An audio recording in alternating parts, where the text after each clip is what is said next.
నమస్కారం. టీశాట్ వీక్షకులకి స్వాగతం. తెలంగాణ రాష్ట్ర పబ్లిక్ సర్వీస్ కమిషన్ నిర్వహిస్తున్నటువంటి గ్రూప్ 1 మెయిన్స్లో ఇండియన్ సొసైటీకి సంబంధించినటువంటి టాపిక్స్ మనము మెయిన్స్ పాయింట్ ఆఫ్ వ్యూలో అనేకం విశ్లేషిస్తూ వస్తున్నాం. ఆ పరంపరలో తెగలకు సంబంధించినటువంటి అంశాలను ఈరోజు చర్చించబోతున్నాం. సో భారతదేశంలో తెగలు ఒక విశిష్టమైనటువంటి జీవన విధానాన్ని కలిగినటువంటి సమూహాలు. సో ఈ తెగలు భారతీయ సమాజంలో ఒక భాగంగా ఉన్నటువంటి సందర్భంలో మరి వారిని ఎలా గుర్తుపడతారు? భారతీయ మైదాన ప్రాంతాల్లో ఉండేటువంటి హిందూ సమాజాలకి మా గిరిజన ప్రాంతాల్లో ఉండేటువంటి ముఖ్యంగా భౌగోళికంగా వివక్తత చెందినటువంటి గిరిజన ప్రాంతాల్లో ఉన్నటువంటి తెగల యొక్క లక్షణాలు ఎట్లా ఉన్నాయనే విషయాన్ని అర్థం చేసుకునే ప్రయత్నం చేయాలి.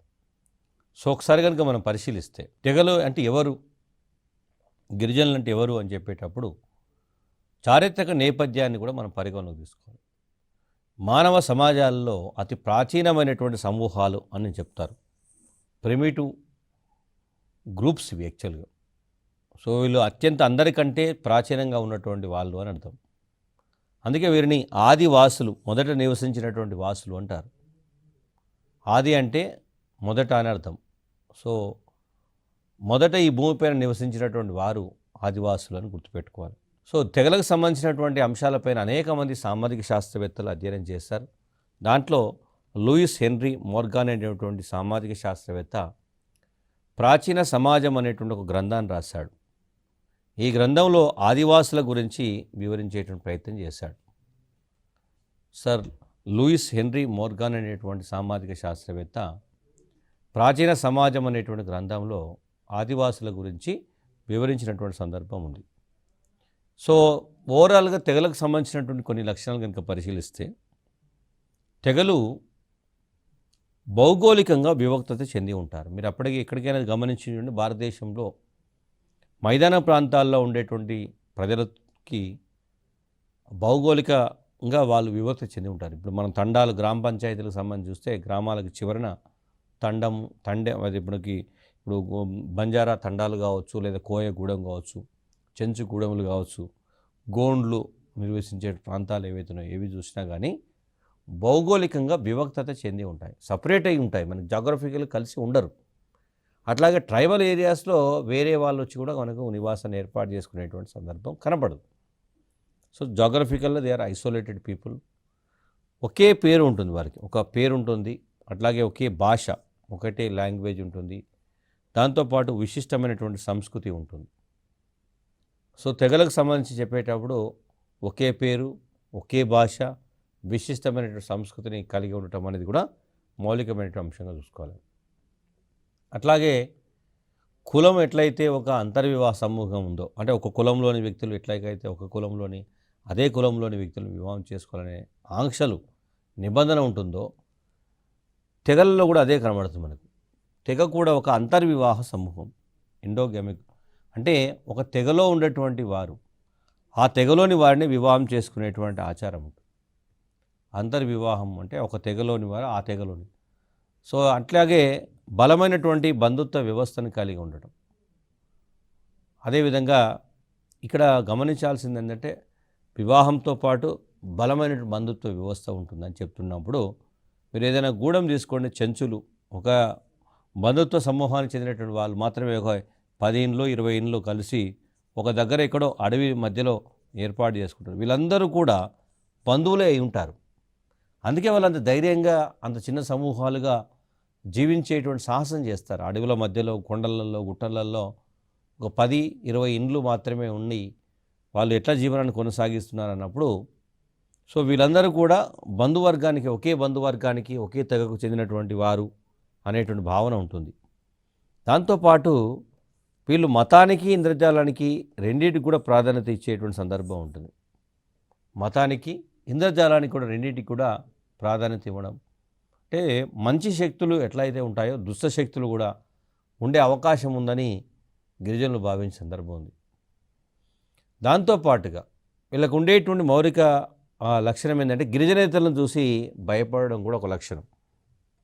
నాన్ ట్రైబల్స్ ఎవరైనా బయట వాళ్ళు వస్తే వారిని చూసి భయపడడం కానీ, వారికి దూరంగా ఉండటం కానీ, వాళ్ళతో కలిసిపోయేటువంటి ప్రయత్నం చేయరు. అట్లాగే ఆదిమ ఆర్థిక వ్యవస్థను కలిగి ఉంటారు. ఇక్కడ మనం ఆర్థిక వ్యవస్థాపన గురించి చెప్పేటప్పుడు మళ్ళీ స్పష్టంగా డిస్కస్ చేస్తాం. అంటే ఎకానమీలో చాలా ప్రిమిటివ్ స్టేజ్లో ఉన్నారు. వేట, ఆహార సేకరణ, పోడు వ్యవసాయం లేదా మారక వ్యవసాయం అంటాం. సో ఇలాంటి ఇంకా ఇప్పటికీ స్టిల్ చాలా ప్రాచీన ఆర్థిక వ్యవస్థను కలిగినటువంటి సమాజాలు. అట్లాగే రాజకీయ వ్యవస్థ కూడా చూస్తే తెగనాయకుని రాజకీయ వ్యవస్థ ఉంటుంది. తెగనాయకుడు ప్రధానంగా క్రియాశీల పాత్ర పోషించేటువంటి సందర్భం ఉంటుంది. సో ఆదిమ ఆర్థిక వ్యవస్థ ప్లస్ తెగనాయకుని రాజకీయ వ్యవస్థ ఉంటుంది. అట్లాగే యువత నిద్రశాలలో అనేటువంటి సంస్థలు ఉంటాయి. ఇప్పుడు మనకి ఆధునిక కాలంలో ఎట్లయితే శిక్షణా కేంద్రాలు, విద్యా సంస్థలు ఇవన్నీ ఉన్నాయో, గిరిజన సమాజాల్లో గిరిజనులకు విద్యాబుద్ధులు ముఖ్యంగా వారి జీవితానికి సంబంధించి ఇప్పుడు ఇక్కడ ప్రాచీన కాలంలో బ్రహ్మచారాశ్రమం ఉండేది, ఆశ్రమ వ్యవస్థ ఉండేది, దాంట్లో గురువులు ఉండేవాళ్ళు. సో గురుకులాలు ఉండేవి, జీవితానికి సంబంధించినటువంటి విద్యను నేర్పేటువంటి ప్రయత్నం చేసేవారు. సిమిలర్గా గిరిజన సమాజాల్లో కూడా మనకి కొన్ని క్లబ్బులు, యువత నిద్రశాలలు అనేటువంటి కొన్ని సంస్థలు ఉండేవి. అవి యువతీ యువకులకు, ముఖ్యంగా గిరిజన యువతీ యువకులకు వారి జీవితానికి సంబంధించినటువంటి అంశాల్లో శిక్షణ అందించేటువంటి ప్రయత్నం చేసి, అంటే భవిష్యత్తులో జీవితాన్ని ఎలా కొనసాగించాలి, మంచి చెడు ఎలా అనేటువంటి విషయాన్ని మనకు యువత నిద్రశాలలు, యూత్ డార్మెన్సీ అంటాం. సో యువత నిద్రశాలలు వారికి శిక్షణ ఇచ్చేటువంటి సందర్భం. ఇప్పుడు మనకు ఆధునిక కాలంలో ఎట్లయితే విద్యా సంస్థలు లేదా counselling centres, personality development centres ఎట్లయితే వారి వ్యక్తిగత సమస్యలకు పరిష్కారం చూపుతున్నాయో, అట్లాగే గిరిజనకు సంబంధించి గిరిజనులలో యువత నిద్రశాలలు అనేటువంటి సంస్థలు ఉండేవి. సో భారతదేశంలో గిరిజనకు సంబంధించినటువంటి లక్షణాలపైన అనేక మంది సామాజిక శాస్త్రవేత్తలు అనేక రకాలుగా పరిశోధన చేశారు. దాంట్లో డీజీ మాండెల్బామ్ అనేటువంటి శాస్త్రవేత్త భారతదేశంలో గిరిజన తెగలకు సంబంధించి కొన్ని లక్షణాలు పేర్కొన్నాడు. ఒకటి, సామాజిక బంధాల సాధనంగా బంధుత్వ వ్యవస్థ ఉంటుందన్నారు. సో ఇందాక బంధుత్వ వ్యవస్థకు చాలా ప్రాధాన్యత ఉంటుందని చెప్పాను. సో ఇది ఎట్లా ఉంటుంది, సామాజిక బంధాల సాధనంగా ఉంటుంది. సో సొసైటీలో రిలేషన్స్ అవి బంధుత్వ ప్రాతిపాదికన ఉంటుంది. అంతేకాకుండా ఈ గిరిజన సమాజాల్లో వ్యక్తులు కానీ లేదా సమూహాలు ఏవైతున్నాయో వాటి మధ్య క్రమాన్ని స్థితిని ఉండదు. మనకు కుల వ్యవస్థలో లేదా వర్ణ వ్యవస్థలో బ్రాహ్మణ, క్షత్రియ, వైశ్య, శూద్ర అని ఎట్లయితే వాటికి 1వ వర్ణంలో బ్రాహ్మణులు, 4వ వర్ణంలో శూద్రులు ఉంటారని చెప్పారు. అట్లా ఉండకుండా ఈ సమూహాలన్నీ కూడా గోత్రాలు, వంశాల ప్రాతిపాదికన సమాంతరంగా ఉంటాయి. దాదాపు అన్నీ ఒకే రకమైనటువంటి అంతస్తులు, ఒకే రకమైన జీవన విధానాన్ని కలిగి ఉన్నటువంటి సందర్భం ఉంది. అట్లాగే ప్రాచీన కాలానికి చెందినటువంటి జీవన విధానాలు కాబట్టి సో బలమైనటువంటి లేదా సంక్లిష్టమైనటువంటి వ్యవస్థాపనలు, ఆర్గనైజేషన్స్ అనేవి మనకు కనపడవు దీంట్లో స్పష్టతగా. అంటే ఇప్పుడు ఫార్మల్గా ఉండకుండా ఇన్ఫార్మల్గా ఉంటాయి. సో ఫార్మల్ ఇన్స్టిట్యూషన్స్ కంటే ఇన్ఫార్మల్ ఇన్స్టిట్యూషన్సే గిరిజన సమాజాల్లో ఎక్కువగా కనబడే సందర్భం ఉంది. అట్లాగే గిరిజన సమాజాలన్నీ కూడా విభాజిత స్వభావాన్ని కలిగి ఉంటారు, సెగ్మెంట్గా విడిపోయి ఉంటారు అనేది గుర్తుపెట్టుకోవాలి. అట్లాగే మతం యొక్క ప్రధాన అంశాలకి రూపానికి మధ్య తేడా కనపడదు. ఎందుకంటే వాళ్ళు ప్రకృతి ఆరాధన అనేటువంటి భావనలో ఉంటారు. ప్రకృతిని ఆరాధించటము అనేటువంటిది మౌలికమైనటువంటి అంశం ఉంటుంది. సో భౌతిక రూపానికి వాళ్ళు నమ్మేటువంటి విశ్వాసానికి మధ్య తేడా కనపడదు. ఒక్కోసారి ఒక చెట్టును, ఒక గుట్టను, అడవిని, ఒక జలాశయాన్ని కూడా వాళ్ళు దైవంగా భావించేటువంటి సందర్భము కనబడుతుంది. సో మతానికి సంబంధించి అధిక ప్రాధాన్యత ఉంటుంది అనేది గుర్తుపెట్టుకోవాలి. ఇక మరికొన్ని అంశాల ఆధారంగా చూస్తే, అంటే ఎట్లా ఉంటారు ట్రైబల్స్ కనుక చూస్తే, ఈ భూకమతాలు సాముదాయిక ఆధారంగా ఉంటాయి, కమ్యూనిటీ బేస్డ్గా ఉంటాయి, ఇండివిజువల్గా కాకుండా. సో ఒక కమ్యూనిటీకి సంబంధించి, ఎందుకంటే వీళ్ళు చేసేది మారక వ్యవసాయం లేదా పోడు వ్యవసాయం. ఈ పోడు వ్యవసాయంలో సహజంగానే అందరికీ కలిసి చేసుకునే అవకాశం ఉంటుంది కాబట్టి సో సాముదాయిక ఆస్తి ఉంటుంది, ఇండివిజువల్ ఆస్తి అన్నట్టు ఉండదు, తెగ మొత్తానికి చెందిన ఆస్తి ఉంటుంది. అట్లాగే మార్కెట్ వ్యాపారం, పెట్టుబడి, ఉపయోగిత, అట్లాగే మిగులును జమ చేయడానికి తక్కువ విలువ ఇచ్చేటువంటి సందర్భం ఉంటుంది. అంటే ఏదో భవిష్యత్తుకి కూడబెట్టుకోవాలి, భవిష్యత్తుకి సంపాదించాలి అనేటువంటి భావనకు తక్కువ ప్రాధాన్యత ఉంటుంది. ఉన్న సమయంలో ఎట్లా ఆనందంగా జీవించాలి అనేటువంటి దానిపైనే ఎక్కువ కాన్సన్ట్రేట్ చేసేటువంటి సందర్భం ఉంటుంది. సో ఒక రకంగా చెప్పాలంటే మామూలు సింపుల్పై చెప్పాలి, జీవితాన్ని ఆనందించడానికి ఒక ప్రత్యేకమైనటువంటి మానసిక స్థితి ఉండడం అనేది కూడా గిరిజనుల యొక్క లక్షణంగా చెప్తాం. ఎందుకంటే గిరిజనులు ఒక ప్రత్యేకమైనటువంటి మానసిక స్థితిని కలిగి ఉంటారు. అంటే భవిష్యత్తు పైన పెద్దగా ఆశలు, ఎక్కువ సంపాదించాలని కాకుండా ఉన్న దాంట్లో సంతృప్తిగా జీవించేటువంటి జీవన విధానాన్ని కలిగి ఉంటారు. అలాంటి మానసికపరమైనటువంటి స్థితిని కలిగి ఉంటారని గుర్తుపెట్టుకోవాలి. ఇదంతా సామాజిక శాస్త్రవేత్తలు చేసినటువంటి పరిశోధనల ద్వారా గిరిజనులకి ఒక విశిష్టమైనటువంటి లక్షణాలు ఉన్నాయని చూస్తున్నాం. అంతేకాకుండా భారత రాజ్యాంగం కూడా, ఇండియన్ కాన్స్టిట్యూషన్ కూడా గిరిజనులకు ఉండేటువంటి లక్షణాల మీద స్పష్టత ఇచ్చింది. ఈ నిబంధన ప్రకారం గిరిజనులకి కొన్ని లక్షణాలు ఉంటాయి. ఒకటి, భౌగోళికంగా వివక్తత చెంది ఉండడం. ఇది ఇంతకుముందు కూడా మనం డిస్కస్ చేసాం. నిజానికి గిరిజనులను గుర్తించాలంటే, గిరిజన సమాజాలను గుర్తించాలంటే భౌగోళిక వివక్తత అనేటువంటిది మొదటి అంశంగా ఉంటుంది. అట్లాగే సామాజిక విషయాన్ని కనుక లేదా ఆర్థిక మతపరమైన లక్షణాల పరంగా చూసినప్పుడు చాలా ఆదిమ జీవన విధానానికి సంబంధించినవి కలిగి ఉంటాయి. చాలా ప్రిమిటివ్గా ఉంటాయి, చాలా సింపుల్గా ఉంటాయి. ప్రిమిటివ్గా ఉంటాయి, చాలా సింపుల్గా ఉండే లక్షణాలు ఉంటుంది. అట్లాగే ప్రత్యేకమైనటువంటి సంస్కృతిని కలిగి ఉండడం, ఒక యూనిక్ కల్చర్ కూడా ఉంటుంది. దాంతోపాటు ఆర్థిక వెనుకబాటుతనం అంటాం, ఎకనామిక్ బ్యాక్వర్డ్నెస్ కూడా కనబడుతుంది. దాంతోపాటు గిరిజనేతను చూసి భయపడడం. నిజానికి గతంలో కూడా మనం లక్షణాలు చూసాం. బట్ ఇక్కడ మనం దేని ప్రధానంగా చూస్తామంటే 342వ నిబంధన ఏదైతుందో దాన్ని గుర్తుపెట్టుకోవాలి. నిజానికి భారత రాజ్యాంగంలో 340 బీసీలకు సంబంధించినటువంటిది, 341 అనేటువంటి నిబంధన ఏదైతుందో అది షెడ్యూల్డ్ కులాలకు సంబంధించింది. 342 ఏదైతుందో అది షెడ్యూల్డ్ తెగలకు సంబంధించింది. అంటే ఇండైరెక్ట్గా వర్ణ వ్యవస్థలో మొదట బ్రాహ్మణులు, క్షత్రియులు, వైశ్యులు, శూద్రులు అంటే బీసీలు లేదా వెనుకబడిన తరగతులు అని చెప్తున్నాం. వీళ్ళు 340లో ఉన్నారంటే వీళ్ళకంటే ఇంకా ఇబ్బందికరంగా ఉన్నటువంటి షెడ్యూల్డ్ కులాలు 341, వీళ్ళ నుండి భౌగోళికంగా వివక్తత చెందినటువంటి వర్గాలు 342 నిబంధన ప్రకారము గుర్తించబడుతున్నారనే విషయాన్ని కూడా మనకు స్పష్టంగా అర్థం చేసుకోవాలి. దీంట్లో కూడా గిరిజనుల్లో కూడా అత్యంత వెనుకబడ్డటువంటి వర్గాలు ఉన్నారు. అత్యంత వెనుకబడ్డటువంటి గిరిజనులను ఆదిమ గిరిజన తెగలు, ప్రిమిటివ్ ట్రైబల్ గ్రూప్స్, పీటీజీస్ అంటాం.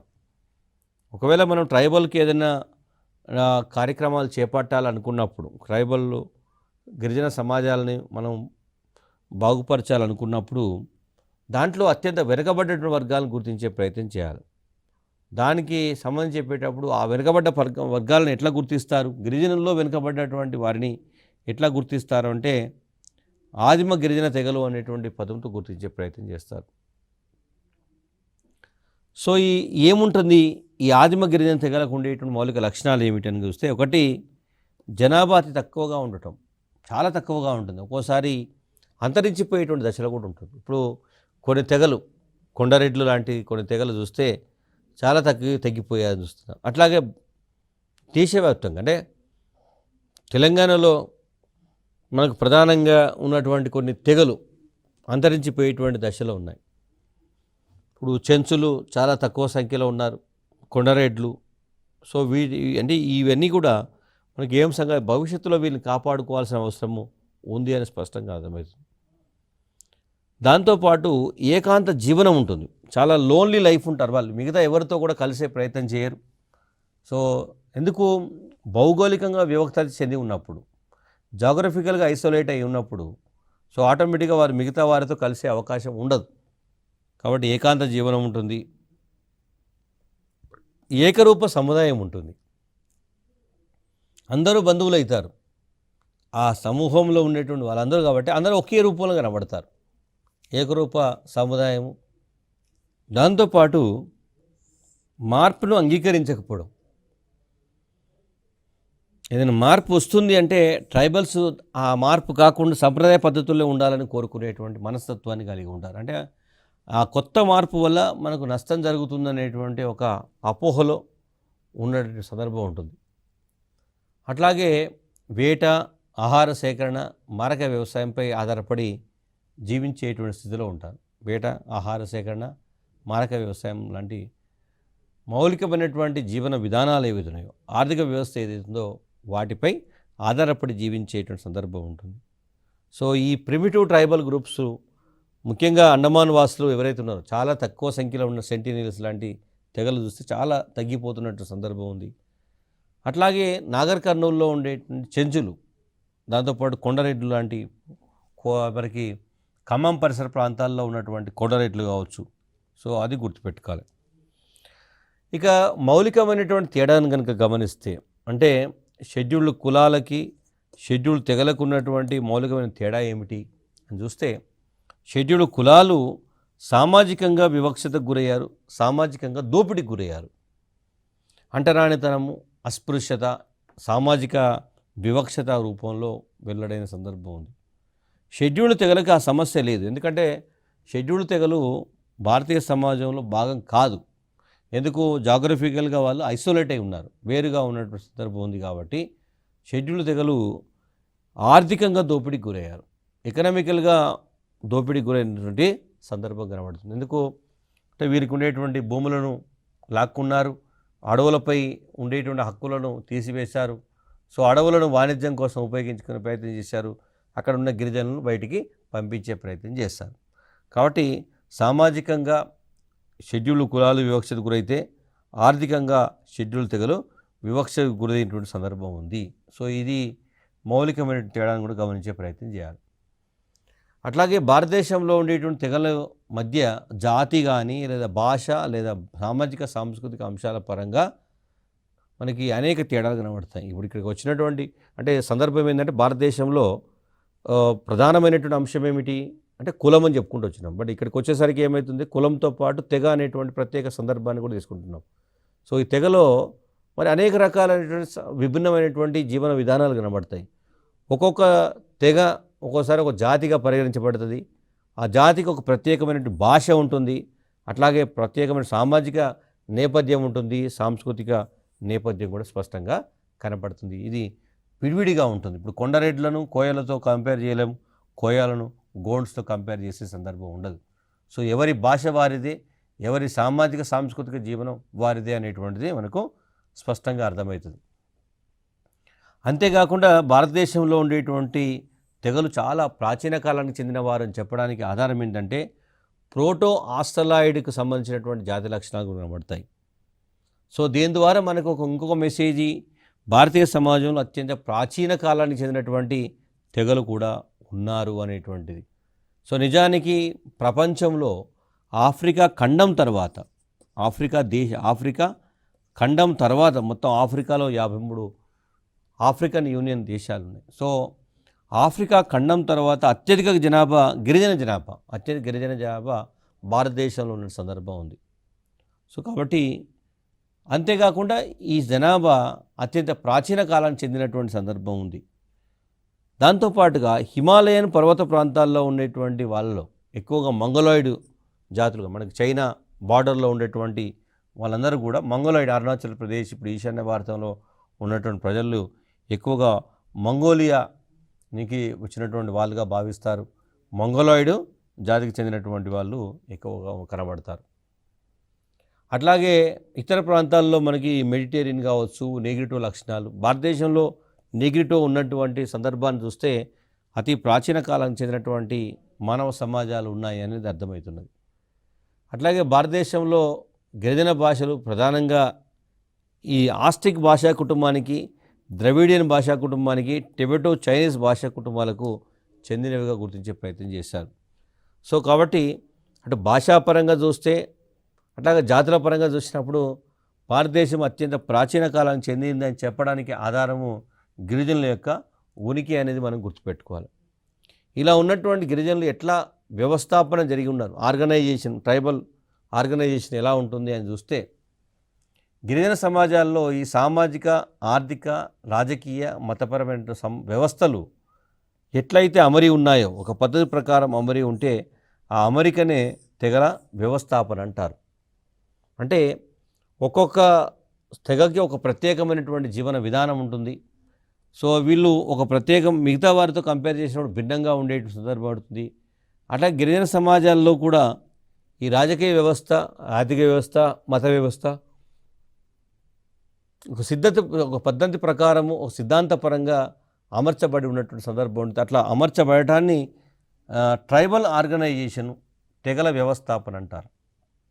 అంటే ఏముంటుంది, సామాజిక వ్యవస్థ, ఆర్థిక వ్యవస్థ, రాజకీయ వ్యవస్థ, మతపరమైన వ్యవస్థలకు సంబంధించి జీవనం ఉంటుంది. ఒకసారి కనుక మనం సామాజిక వ్యవస్థకు సంబంధించి వస్తే, సో దీంట్లో అనేక అంశాలు ఉంటాయి. ఫర్ ఎగ్జాంపుల్ విభిన్న రకాల వివాహ పద్ధతులు కనబడతాయి. బహు వివాహాలు లేదా సంశిష్ట వివాహాలు, కాంపోజిట్ మనకి మ్యారేజెస్ అని చెప్పాం. అంటే చాలా వరకు భారతదేశంలో ఏక వివాహం సంబంధించిన సమాజాలు ఉన్నప్పటికీ విభిన్న రకాల గిరిజన సమాజాల్లో మాత్రం ఇంకా బహు వివాహాలు కనబడుతున్న సందర్భం ఉంది. కాబట్టి విభిన్న వివాహ పద్ధతులు ఉంటాయి. ఎప్పుడైతే వివాహం విభిన్న రకాలుగా ఉంటుందో కుటుంబాలు కూడా విభిన్న రకాలుగా ఉంటాయి.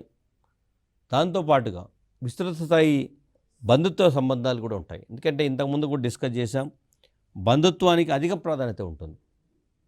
సో గిరిజన సమాజాల్లో బంధుత్వానికి అధిక ప్రాధాన్యత ఉన్నటువంటి సందర్భం ఉంది. ఇక ఎకానమీకి సంబంధించి వస్తే దీంట్లో ప్రాచీన ఆర్థిక వ్యవస్థకు మూలమే. సో ఈ ఆదిమ ఆర్థిక వ్యవస్థ, రెండవది అటవీ ఆధారిత ఆర్థిక వ్యవస్థ అని ఉంటుంది. ఫారెస్ట్ బేస్డ్, అంటే అడవుల్లో ఉండేటువంటి అటవీ ఉత్పత్తులు సేకరించుకొని మైదాన ప్రాంతాల్లో ఉండేటువంటి ప్రజలకు అమ్ముకొని జీవించేటువంటి జీవన విధానం, చాలా కింది స్థాయి జీవన విధానం అనేది మనకి అటవీ ఆధారిత ఆర్థిక వ్యవస్థ ప్రధానమైనదిగా చెప్తున్నాం. అట్లాగే వేట, ఆహార సేకరణ, పశుపోషణ, మారక వ్యవసాయం లాంటి ప్రధానమైనటువంటి ఆర్థిక ప్రక్రియలు కూడా దీనిలో స్పష్టంగా కనబడతాయి.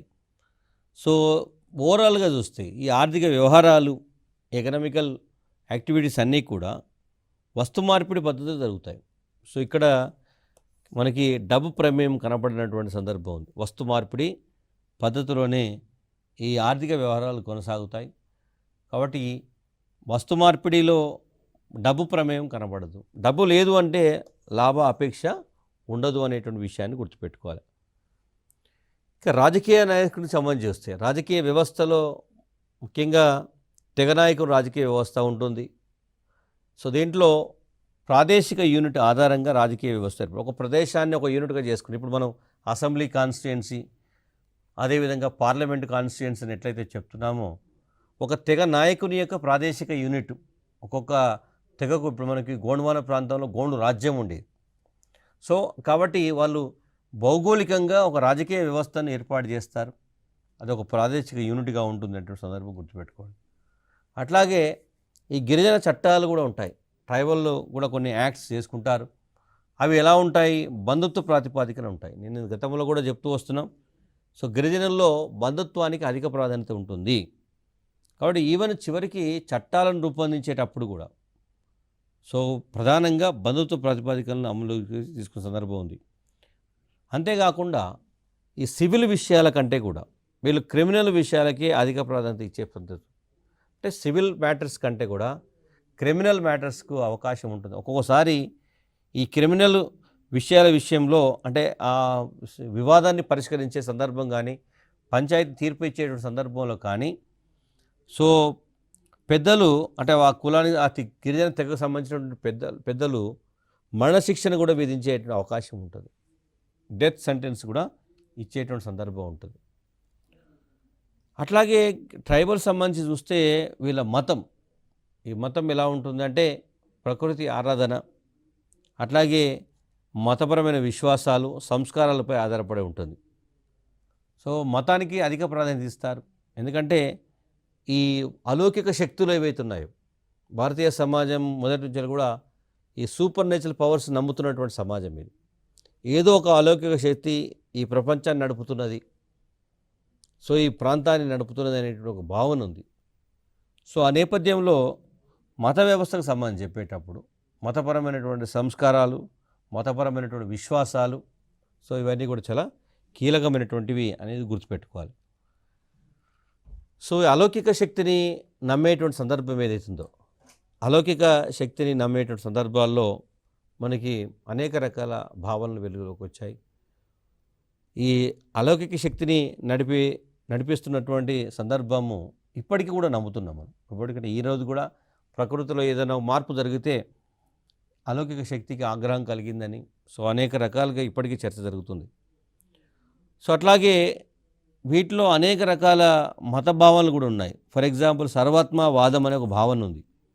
ఈవి టైలర్ ప్రతిపాదించినటువంటి సర్వాత్మవాదం ఏం చెప్తుందంటే, దేవుడు సంతర్య అంటే ఇప్పుడు మనకి దేవుడు అనగానే ఒక కులానికి, ఒక మతానికి, ఒక ప్రాంతాల్లో ఉంటాడనే సందర్భం ఉంటే, గిరిజనులు నమ్మిన సిద్ధాంతం ఏంటంటే దేవుడు సర్వంతర్యామి, అంటే ఇక్కడ ఉన్నాడు అక్కడ లేడు, సో ఇక్కడే ఉంటాడు అనేటువంటి సందర్భం కాకుండా, సో మొత్తం ఈ సృష్టిలో ఉండేటువంటి ప్రతి భాగంలో దేవుడు ఉన్నాడు, కాబట్టి దేవుడు కాపాడుతాడు అనేటువంటి ఒక మౌలికమైనటువంటి భావనను గిరిజనులు ఏర్పాటు చేసుకున్నారు.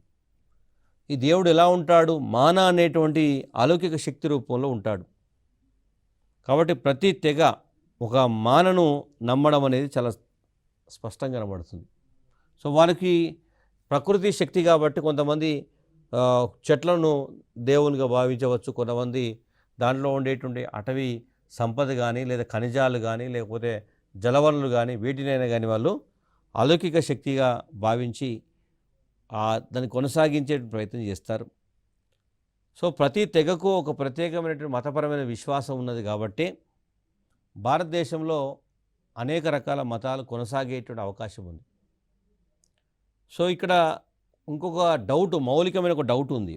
ఆ డౌట్కి కూడా గిరిజన సమాజాలు వివరించే ప్రయత్నం చేస్తాయి. దాంట్లో ఈవి టైలర్ ప్రతిపాదించిన ఏంటంటే, ఆత్మ అనేది మనకి 2 రకాలుగా ఉంటుందంటాడు.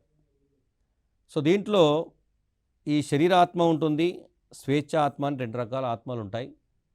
మనిషి స్పృహలో ఉన్నప్పుడు, కాన్షియస్గా ఉన్నప్పుడు శరీరాత్మ ఉంటుంది. సో అట్లా కాకుండా మనిషి నిద్రిస్తున్నప్పుడు ఆ స్వేచ్ఛ ఆత్మ, అంటే స్పృహలో లేనప్పుడు, అంటే నిద్రలో ఉన్నప్పుడు సంచరించే ఆత్మ ఉంటుంది. ఈ స్వేచ్ఛ ఆత్మ ఏదైతుందో అది తిరిగి మానవ శరీరంలోకి రాకపోవడమే మరణం అనేటువంటి వివరణ కూడా గిరిజనులు ఇచ్చిన సందర్భం ఉంది. సో ఈ వాదాన్ని వాళ్ళు టోటం అనేటువంటి పేరుతో పిలిచారు. డర్కహమ్ అనేటువంటి శాస్త్రవేత్త ఈ గిరిజనులు నమ్మేటువంటి మతపరమైన భావాన్ని టోటం అన్నారు. ప్రకృతి విపత్తులు, ప్రళయాలు, అంటువ్యాధులు ప్రబలినప్పుడు, లేదా ఇంకేమైనా ప్రమాదాలు తలెత్తినప్పుడు వాళ్ళు ఒక అలౌకిక శక్తి వచ్చి కాపాడాలని భావిస్తారు. ఒకవేళ కనుక ఆ భావన అక్కడ సమస్య పరిష్కారం అయితే ఆ అలౌకిక శక్తిని దైవంగా నమ్మేటువంటి ప్రయత్నం చేస్తారు.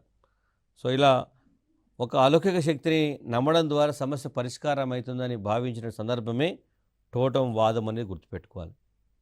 అట్లాగే మలినోస్క్ అనేటువంటి మరొక సామాజిక శాస్త్రవేత్త ఏమంటాడంటే, మానవుని యొక్క మానసిక భయాలను తొలగించి మానసిక సంక్షోభం నుండి బయటపడేసేదే మతం అంటాడు. ఇది ఒక రకమైనటువంటి మానసిక పరమైన మద్దతును అందించేటువంటి ఒక సంస్థ, ఒక సోషల్ ఇన్స్టిట్యూషన్ అనేటువంటి విషయాన్ని గుర్తుపెట్టుకోవాలి. సో ఈ మతానికి కొన్ని మౌలికమైనటువంటి లక్షణాలు ఉన్నాయి. సో జనరల్గా మతం అంటేనే అలౌకిక శక్తులను ఆరాధించడం. మ్యాక్స్ ముల్లర్ అనేటువంటి శాస్త్రవేత్త ఈ ప్రకృతిని ఆరాధించడాన్ని మతం అంటాడు. జేమ్స్ ఫేజర్ అనే శాస్త్రవేత్త మానవ జీవితానికి, స్వభావానికి మార్గాన్ని చూపి వాటిని నియంత్రించే మానవ అతీత అలౌకిక శక్తులపై ఉన్నటువంటి విశ్వాసం ఏదైతుందో దాన్ని మతం అని పిలుస్తారు. బట్ ఏది ఏమైనా అలౌకిక శక్తులపై ఉన్నటువంటి విశ్వాసాన్నే మతం అంటారనేటువంటిది మనకు స్పష్టంగా అర్థమవుతుంది. సో దీనిపైన అనేక మంది శాస్త్రవేత్తలు అధ్యయనం చేస్తారు. దాంట్లో భాగంగా ఆర్నాల్డ్ గ్రీన్ అనేటువంటి శాస్త్రవేత్త కూడా. సో నమ్మకాలు, ప్రతీకారాత్మక పద్ధతులు మరియు వస్తువులతో కూడినటువంటి వ్యవస్థ ఒక విజ్ఞానం ద్వారా కంటే విశ్వాసం ద్వారానే పరిపాలించబడుతుంది అనేటువంటి ఒక మౌలికమైన సూత్రాన్ని ఇచ్చారు. సో ఇది మనిషికి కనిపించని నియంత్రణ. సో ఒక అలౌకిక శక్తి ద్వారా మాత్రమే ఈ నియంత్రణ సాధ్యమవుతుంది అనే విషయాన్ని కొడుతుంది. సో మనకి మతానికి సంబంధించి అనేక మంది శాస్త్రవేత్తలు అనేక రకాల ప్రతిపాదనలు దాంట్లో చేస్తే దాంట్లో అండర్సన్ అనేటువంటి శాస్త్రవేత్త, పార్కర్ ఇద్దరు కలిసి ప్రతి సంవత్సరం సంబంధించి మనకి ఆ, ఒక ఒక భావన వెలుగులోకి వస్తున్నట్టు ప్రతి సంవత్సరం సందర్భాల్లో కూడా ఒక్కొక్క సందర్భంలో ఒక్కొక్క అంశాన్ని తీసుకుంటారు. కొన్ని గిరిజన సమాజాలు గతంలో కంటే ఇప్పుడు ఒక కొత్త అంశాన్ని కూడా పరిగణలోకి తీసుకోవచ్చు. అట్లా ప్రతి మతం కూడా అది మారుతున్న కాలానికి తగ్గట్టుగా అనేక రకాల ప్రాథమిక అంశాలు తీసుకుంటారు. దాంట్లో ప్రధానంగా ఒక 4 అంశాలు. ఒకటి అతీంద్రియ శక్తుల పట్ల ఉండేటి నమ్మకం, అతీంద్రియ శక్తులతో కూడినటువంటి ఆ మనిషి సర్దుబాటు చేసుకునే సందర్భం, అట్లాగే కొన్ని చర్యలు, ఆ తర్వాత మోక్షానికి మార్గం అనేటువంటి అంశాల ఆధారంగా సో మతాన్ని వాళ్ళు అర్థం చేసుకునే ప్రయత్నం చేస్తారు. దీంట్లో కాలానుగుణంగా అనేక మార్పులు వస్తాయి. సో వాళ్ళు ఒక ఈ సంవత్సర కాలంలో ఏమైనా కొత్త పరిణామం జరిగితే దాని ఆధారంగా మళ్ళీ వాళ్ళు జీవనాన్ని కొనసాగించేటువంటి ప్రయత్నం చేస్తారు. సో ఇట్లా గిరిజన మతాన్ని అర్థం చేసుకునేటప్పుడు ఈ అంశాలను ప్రధానంగా పరిగణలోకి తీసుకునే ప్రయత్నం చేయాలి. Thank you.